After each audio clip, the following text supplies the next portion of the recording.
और चोट पर फौरी पीप पड़ जाती है। यानी कुछ लोग ऐसे होते हैं उनको थोड़ा सा चोट लगी और उसके बाद उनके ज़ख्म में पीप पड़ गई। हेपर सल्फ जो है इस रुझान को भी ख़त्म करती है।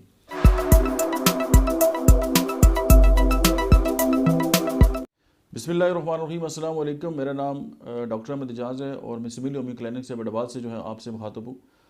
आज अगर हम एक होम्योपैथिक थेरापीटिक्स के सिलसिले में जिस दवा के बारे में बात करेंगे उसका नाम है हेपर सल्फ। अगर मैं एक लाइन में इसको बयान करने की कोशिश करूँ तो सूजे हुए जो ग्लैंड्स हैं यानी इनलार्ज ग्लैंड्स की जो तेज़ असर दवा है होम्योपैथी में बहुत सारी है, लेकिन हेपर सल्फ उनमें एक नुमाया मुकाम रखती है। और इसमें यह है कि एप्सिस हैं, बाइल्स हैं, उसके बाद कार्बंकल्स हैं, ईयर इन्फेक्शंस हैं और अवर सेंसिटिविटी है। और उसके अलावा यह है ओटाइटिस मीडिया और पेनफुल कंडीशन जो है, और वो वेरी सेंसिटिव टू टच। यानी अगर किसी को कोई भी इशू है और आप उसको टच करना चाहते हैं और वो बहुत ज़्यादा जो है इस हवाले से सेंसिटिव है कि छूने से या स्पेशली दबाने से जो है अगर उसको तकलीफ बढ़ती है तो उसमें हेपर सल्फ जो है वो बहुत कमाल का असर रखती है। और उसमें यह एक ज़बरदस्त एहसास से सर्दी पाया जाता है कि पेशेंट जो है अंदर से उसको बहुत ज़्यादा ठंड लग रही होती है और साथ जो है सर दबा से उसकी तकलीफ ज़्यादा होती है। ज़ख़म, फोड़े, फंसियाँ, नाक और पुरहिस दर्दें, बिस्तर से हाथ बाहर निकालने पर भी खांसी स्टार्ट हो जाती है और चोट पर फौरी पीप पड़ जाती है। यानी कुछ लोग ऐसे होते हैं उनको थोड़ा सा चोट लगी और उसके बाद उनके ज़ख़म में पीप पड़ गई। हेपर सल्फ जो है इस रुझान को भी ख़त्म करती है।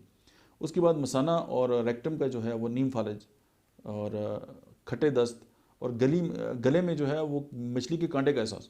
कुछ लोग ऐसे होते हैं कि उनको ऐसा लगता है कि उनके हलक में जो है वो कांटा जो है वो चुभ रहा है।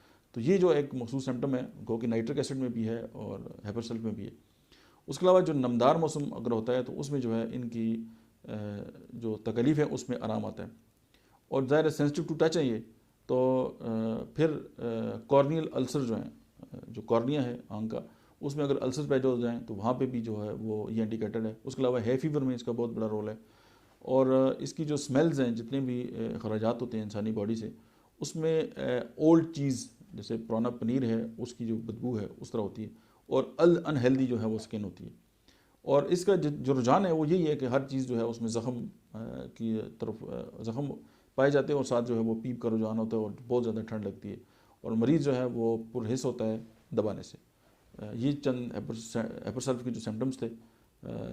आज के लिए इतना ही। Thank you very much.